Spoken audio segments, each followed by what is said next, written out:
गौरी पुत्र गणेश की जय। प्रेम से बोलिए लक्ष्मी नारायण भगवान की जय। प्रिय भक्तजनों, माघ मास के शुक्ल पक्ष की एकादशी को जय एकादशी के नाम से जाना जाता है। इस एकादशी का व्रत रखता है जो मनुष्य कथा को सुनता है, उसकी सभी मनोकामनाएं पूरी होती है। घर में सुख समृद्धि आती है, खुशहाली आती है। मनुष्य पिशाच योनि से छूटकर अंत में मोक्ष को प्राप्त होता है। तो मैं आज आपको सुना रही हूँ जय एकादशी की बड़ी ही दुर्लभ कथाएं। इन कथाओं को सुनने से मनुष्य के सभी पाप और संकट कट जाते हैं, समस्त मनोकामनाओं की पूर्ति होती है। तो आप लोग बड़ी ही श्रद्धा और प्रसन्नचित मन से इन कथाओं को पूरा अवश्य सुनिए। तो आइए भगवान लक्ष्मी नारायण के चरणों का ध्यान करते हुए इन कथाओं को सुनते हैं। एक संत बरसाने में रहते थे। हर रोज सुबह उठकर यमुना जी में स्नान करके राधा जी के दर्शन करने जाया करते। यह नियम उनका रोज का था। जब तक राधा रानी के दर्शन न कर लेते, जब तक जल भी ग्रहण नहीं करते। दर्शन करते करते उनकी उम्र 80 वर्ष की हो गई। संत रोज की तरह सुबह उठे, यमुना में स्नान किया और राधा रानी के दर्शन को चले गए। मंदिर के पट खुले, राधा रानी के दर्शन करने लगे। दर्शन करते करते संत के मन में भाव आया कि मुझे राधा रानी के दर्शन करते करते 80 वर्ष हो गए, लेकिन आज तक राधा रानी को कोई वस्त्र नहीं चढ़ाया। लोग राधा रानी के लिए नारियल लाते हैं, चुनरिया लाते हैं, चूड़ी लाते हैं, बिंदी लाते हैं, तो कोई लहंगा साड़ी लाता है, लेकिन मैंने आज तक कुछ भी नहीं चढ़ाया। यह विचार संत जी के मन में आया।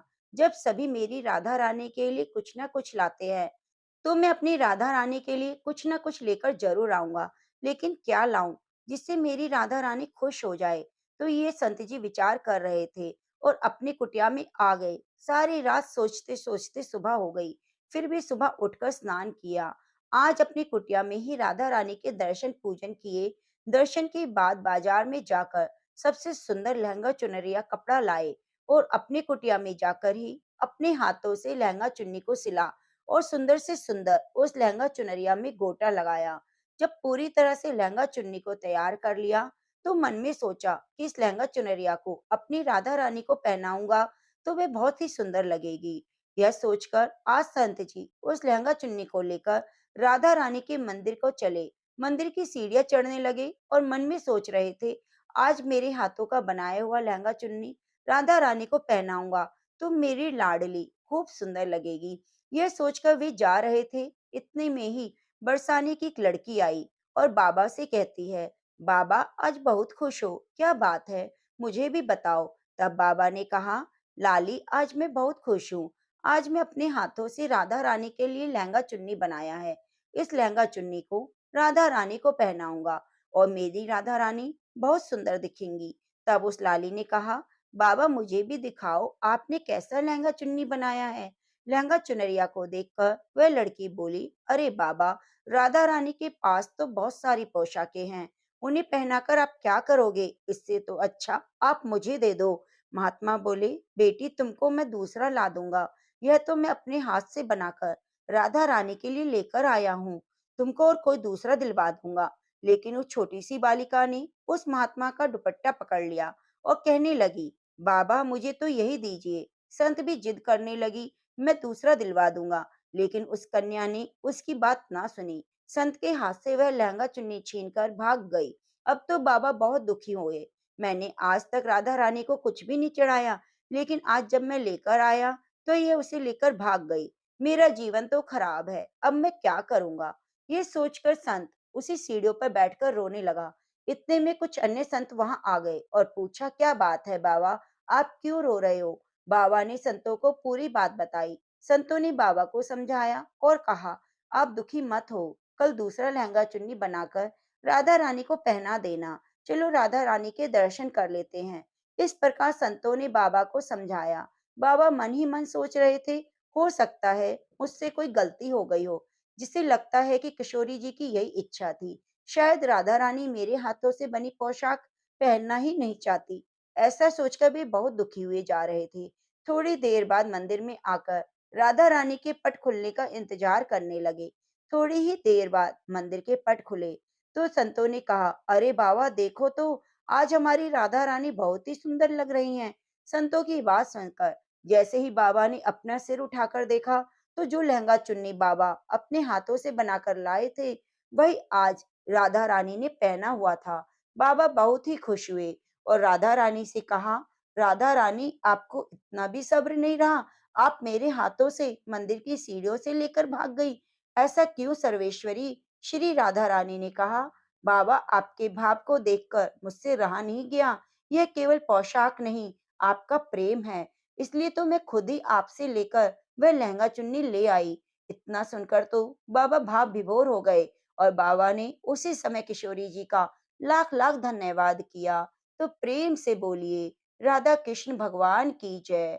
जय श्री कृष्ण, राधे राधे।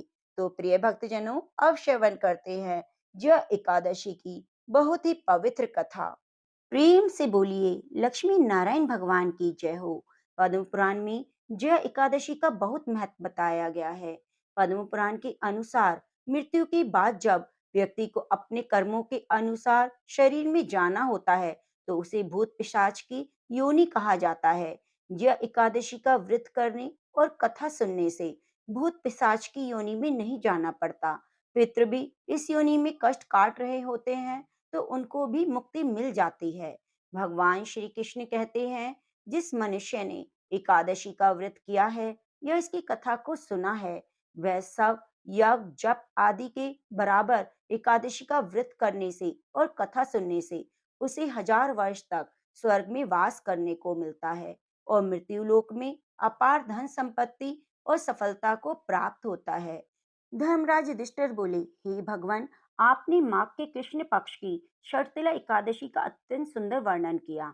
आप स्वदेश, अंडज, जरायु चारों प्रकार के जीवों की उत्पन्न, पालन और नाश करने वाले हैं। अब आप कृपा करके माघ शुक्ल एकादशी का वर्णन कीजिए। इसका क्या नाम है? इसके व्रत की क्या विधि है? कौन से देवता का पूजन किया जाता है? श्री कृष्ण कहने लगे, हे राजन, इस एकादशी का नाम जया एकादशी है। इसका व्रत करने से मनुष्य ब्रह्म हत्यादि पापों से छूटकर मोक्ष को प्राप्त होता है। इसके प्रभाव से भूत पिशाच आदि योनियों से मुक्त हो जाता है। इस व्रत को विधि पूर्वक करना चाहिए। अब मैं तुम्हें पद्म पुराण में वर्णित इसकी महिमा की कथा सुनाता हूँ। देवराज इंद्र स्वर्ग में राज्य करते थे। अन्य सभी देवगण सुख पूर्वक स्वर्ग में रहते। एक समय इंद्र अपनी इच्छा अनुसार नंदन वन में अप्सराओं के साथ विहार कर रहे थे और गंधर्व गान कर रहे थे। उन गंधर्वों में प्रसिद्ध पुष्पदंत व उनकी कन्या पुष्पवती, चित्रसेन और उनकी स्त्री मालिनी भी उपस्थित थी। साथ ही मालिनी का पुत्र पुष्पबान और उनका पुत्र माल्यवान भी उपस्थित थे। पुष्पवती गंधर्व कन्या माल्यवान को देखकर उस पर मोहित हो गई। माल्यवान पर कामवान चलाने लगी। उसने अपने रूप, लावण्य और हाव भाव से माल्यवान को वश में कर लिया। हे राजन, वे पुष्पवती अत्यंत सुंदर थी। अब वे इंद्र को प्रसन्न करने के लिए गान करने लगे, परंतु परस्पर मोहित हो जाने के कारण उनका चित्त भ्रमित हो गया। इनके ठीक प्रकार ना गाने और स्वर ताल ठीक ना होने से इंद्र इनके प्रेम को समझ गया। उन्होंने इसे अपना अपमान समझकर शाप दे दिया। इंद्र ने कहा, हे मूर्खो, तुमने मेरी आज्ञा का उल्लंघन किया, इसलिए तुम्हें धिक्कार है। अब तुम दोनों स्त्री पुरुष के रूप में मृत्यु लोक में जाकर पिशाच रूप धारण करो और अपने कर्म का फल भोगो। इंद्र का ऐसा शाप सुनकर वे बहुत दुखी हुए और हिमालय पर्वत पर दुख पूर्वक अपना जीवन बिताने लगे। उन्हें गंध, रस, स्पर्श आदि का ज्ञान न रहा। वह उनको महान दुख मिल रहे थे। उन्हें एक क्षण के लिए भी निद्रा नहीं आती। उस जगह अत्यंत शीत था, इससे उनके रोंगटे खड़े हो गए। शीत के मारे दांत बजते रहे। एक दिन पिशाच ने अपनी स्त्री से कहा, पिछले जन्म में हमने कौन से पाप किए जिससे हमको ये दुखदायी पिशाच योनि मिली। इस पिशाच योनि से तो नरक के दुख सहना ही उत्तम है। अब हमें किसी प्रकार का पाप नहीं करना चाहिए। इस प्रकार विचार करते हुए वे अपने दिन व्यतीत कर रहे थे। देवयोग से तभी माघ मास में शुक्ल पक्ष की जया एकादशी आई। उस दिन उन्होंने कुछ भी भोजन नहीं किया, न कोई पाप कर्म किया, केवल फल फूल खाकर ही दिन व्यतीत किया। सायकाल के समय महान दुख से पीपल के वृक्ष के नीचे बैठ गए। उस समय सूर्य भगवान अस्त हो रहे थे। रात को बहुत ठंड थी। इस कारण वे दोनों शीत के मारे दुखित होकर मृतक के समान आपस में चिपटे हुए पड़े रहे। उस रात्रि को उनको निद्रा भी नहीं आई। हे राजन, जय एकादशी के उपवास और रात्रि की जागरण से दूसरे दिन प्रभात होते ही उनकी पिशाच योनि छूट गई। अत्यंत सुंदर गंधर्व और अप्सरा की देह धारण कर सुंदर वस्त्राभूषणों से अलंकृत होकर उन्होंने स्वर्गलोक को प्रस्थान किया। उस समय आकाश में देवता उनकी स्तुति करते हुए पुष्प वर्षा करने लगे। स्वर्गलोक में जाकर इन देवों ने देवराज इंद्र को प्रणाम किया। इंद्र उनको पहले रूप में देखकर बहुत हैरान हुआ और पूछने लगा, तुमने अपनी पिशाच योनि से किस तरह छुटकारा पाया, तो बताओ। माल्यवान बोले, हे देवेंद्र, भगवान विष्णु की कृपा और जया एकादशी के व्रत के प्रभाव से हमारी पिशाच देह छूट गई। तब इंद्र बोले, हे माल्यवान, भगवान की कृपा और एकादशी का व्रत करने से न केवल तुम्हारी पिशाच योनि छूट गई, वरन हम लोगों के भी वंदनीय हो गए, क्योंकि भगवान विष्णु और शिव की भक्त हम लोगों के लिए वंदनीय हैं। अतः आप धन्य हैं। अब आप पुष्पवती के साथ जाकर विहार करो। श्री कृष्ण कहने लगे, हे राजा युधिष्ठिर, इस एकादशी के व्रत से बुरी योनि छूट जाती है। जिस मनुष्य ने एकादशी का व्रत किया है, उसे मानो सब यज्ञ जप दान कर लिए। जो मनुष्य जय एकादशी का व्रत करते हैं, वे अवश्य ही 1000 वर्ष तक स्वर्ग में वास करते हैं। एक एकादशी की कथा के श्रवण मात्र से वाजपेयी यज्ञ का फल प्राप्त होता है। तो बड़े प्रेम से एकादशी माता की आप कथा को सुनिएगा। इन कथाओं को सुनने से ही एकादशी का व्रत पूर्ण माना जाता है। एक बार बूढ़ी माँ ने एकादशी का व्रत बड़े ही भक्ति भाव से पूजा अर्चना की। उन्हें वृद्धावस्था में क्या बाधा थी, तो वे अपने पुत्र पुत्रों के लिए सुख सुविधा के लिए व्रत रखने लगी। वे दिन भर तो जरा कठोर मन से अपनी प्यास को रोके रहीं। दिन में पूजा पाठ किया करती और पंडित जी को मिट्टी के पात्र में भरकर पानी और ऋतुफल दान दिए। दोना भर भर के बूरा शक्कर वितरण किया। उनकी गर्मी के कारण बहुत बेचैनी हो रही थी। इस कारण से बड़ी देर तक पानी में पड़ी रहीं और पानी में कुल्ला करती रहीं, मुंह धोती रहीं। अब कहीं थोड़ी बहुत देर बाद पांव धोए तो धूप तेज पड़ रही थी। इस कारण बार बार मुंह सूख रहा था। बुढ़िया माई बहुत बेचैन हो रही थी। एक बुढ़ापा और दूसरा भयंकर गर्मी। वृद्धावस्था की स्थिति तो कुछ दूसरी ही होती है। जैसे जैसे गर्मी हो, दिन कटता गया। अब पहाड़ से रात सामने थी। उसका काटना बड़ा ही कठिन था। वह खटिया पर पड़े पड़े उसे शांति मिल नहीं रही थी। वह बार बार करवट बदल रही थी। अनेक बार बाहर भीतर आती और उन्हें घर के अंदर शांति नहीं थी। वे एकादशी माता का स्मरण करती रहती। हे एकादशी माता, आप मेरी लाज रखिए। आप ही मुझे शक्ति दीजिए। मैं भली भांति आपका व्रत कर सकूं। यह पहाड़ सी रात शांतिपूर्वक व्यतीत हो सके। प्यास के कारण बूढ़ी माँ की बेचैनी तो बढ़ रही थी। उन्हें धैर्य रखने का बहुत प्रयास किया, किंतु सहनशीलता की सीमा टूट गई। वे घबराकर एकदम चिल्ला पड़ी, बचाओ बचाओ। अम्मा का चिल्लाना सुनकर परिवार भर के नर नारी, बच्चे और पड़ोसी एकत्रित होकर बूढ़ी अम्मा की खटिया के पास पहुंच गए। सबने पूछा, अम्मा जी, आपको क्या हुआ, क्यों चिल्ला रही हो? आप इस वृद्धावस्था में भी इतना कठिन व्रत क्यों करती हो? शक्ति से ही भक्ति होती है। थोड़ी ही देर में वे फिर से बोली कि अरे, हमारे तो प्राण निकले जा रहे हैं। मेरी छाती पर ठंडे पानी का घड़ा रख दो। नातियों ने दादी की छाती पर ठंडे पानी का पात्र रख दिया। तब कहीं उन्हें बहुत थोड़ा आराम मिला। थोड़ी देर के लिए उन्होंने अपनी आंखें बंद कर ली। एकादशी माता ने सोचा, ये बूढ़ी अम्मा है, तो थोड़ा जाकर उसकी परीक्षा लेनी चाहिए। वे आधी रात को ही मुर्गा बनकर टेर लगाने लगी। मुर्गे की आवाज सुनकर दादी जल्दी से उठी और बाहर जाकर आसमान देखा, किंतु आसमान में तो कहीं भी प्रातःकालीन तारा दिखाई नहीं दिया। वे सोचने लगी, यह मुर्गा क्यों और कैसे बोल गया? उन्हें तो प्यास ही लग रही थी। थोड़ा मन उनका विचलित भी होने लगा, किंतु अंत में उन्होंने निश्चय किया कि मैं अब व्रत को पूर्ण करके ही छोड़ूंगी, चाहे भले ही मेरे प्राण निकल जाएं। यह सोचकर फिर से वे खटिया पर लेट गई। थोड़ी देर में एकादशी माता ने उनकी फिर से परीक्षा लेनी चाहिए। एक छोटी सी बालिका एक गिलास में शरबत लेकर उनके सिरहाने खड़ी हो गई और जोर से बोली, दादी जी, सवेरा हो गया, हाथ मुंह धोकर शरबत पी लो। पहले तो शरबत का गिलास देकर उनका मन ललचा गया, किंतु अचानक स्मरण हो आया। उन्होंने सोचा, मैं किसी भी प्रकार का शरबत अभी नहीं पी सकती। वे शांति पूर्वक अपनी खटिया पर लेटी रहीं। फिर थोड़ी देर में उन्हें ऐसा लगा कि किसी ने उन्हें पानी के कुएं में पटक दिया और थोड़ी देर तक उस कुएं में हाथ पांव चलाती रही, किंतु उन्होंने अपने मुंह में पानी की एक बूंद भी नहीं जाने दी और वे दृढ़ता पूर्वक अपना पालन करती रहीं।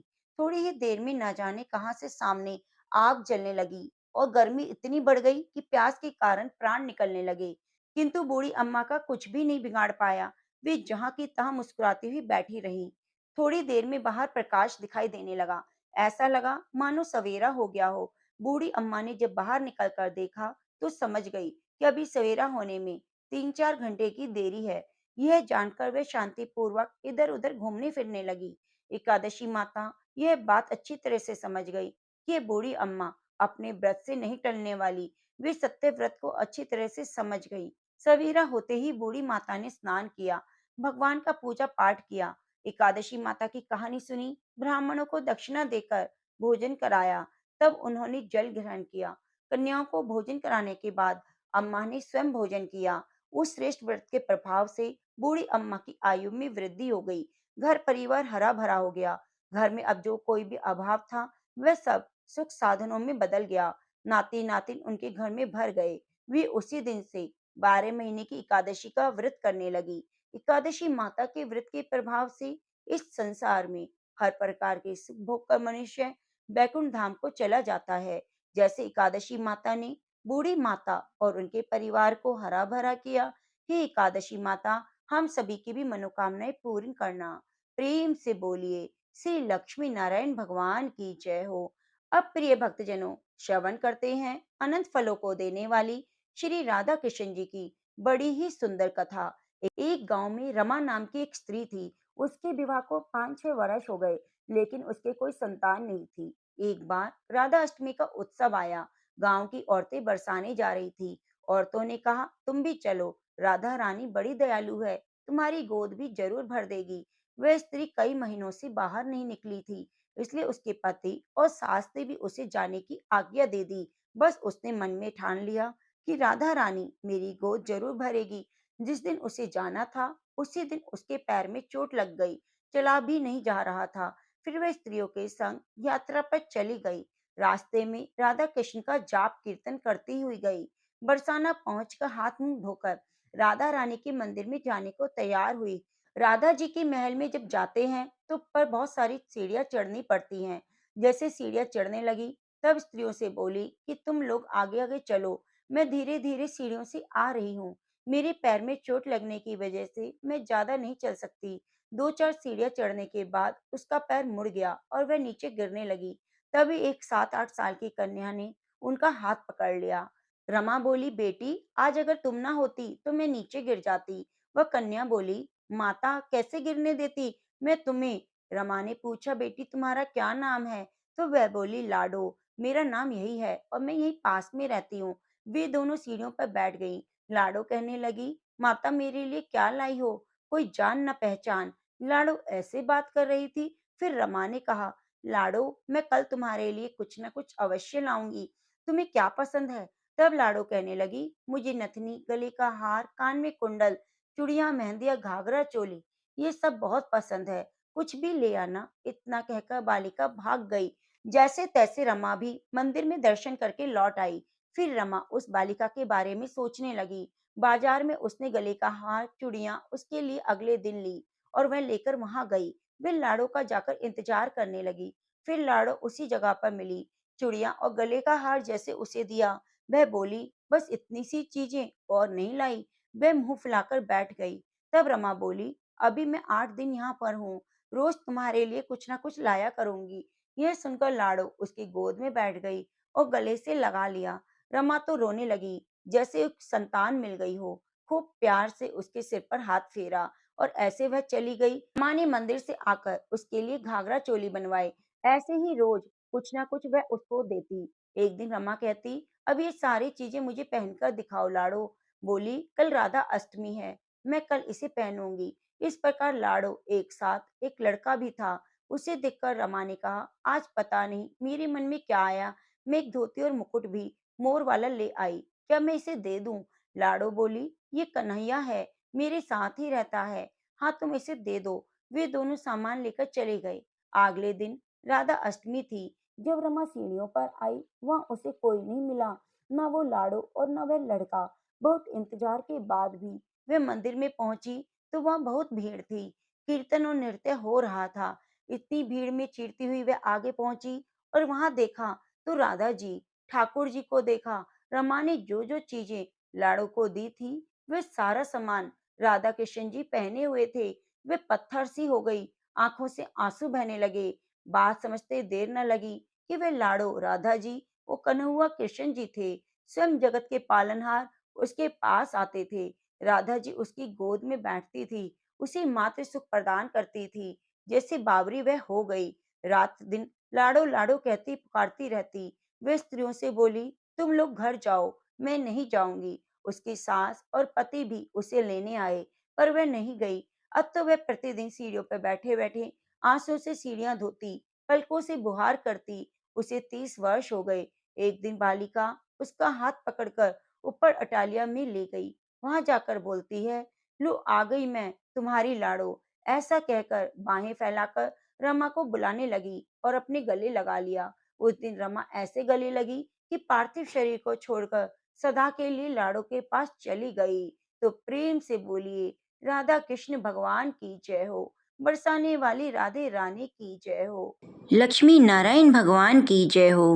प्रिय भक्तजनों, आपसे निवेदन है, आप हमारे चैनल को सब्सक्राइब करके बगल में बनी घंटी को दबाना ना भूलें और कमेंट बॉक्स में जय श्री कृष्णा राधे राधे जरूर लिखिए और इस कथा को ज़्यादा से ज़्यादा शेयर कीजिए। मिलते हैं अगली कथा कहानियों के साथ। नमस्कार।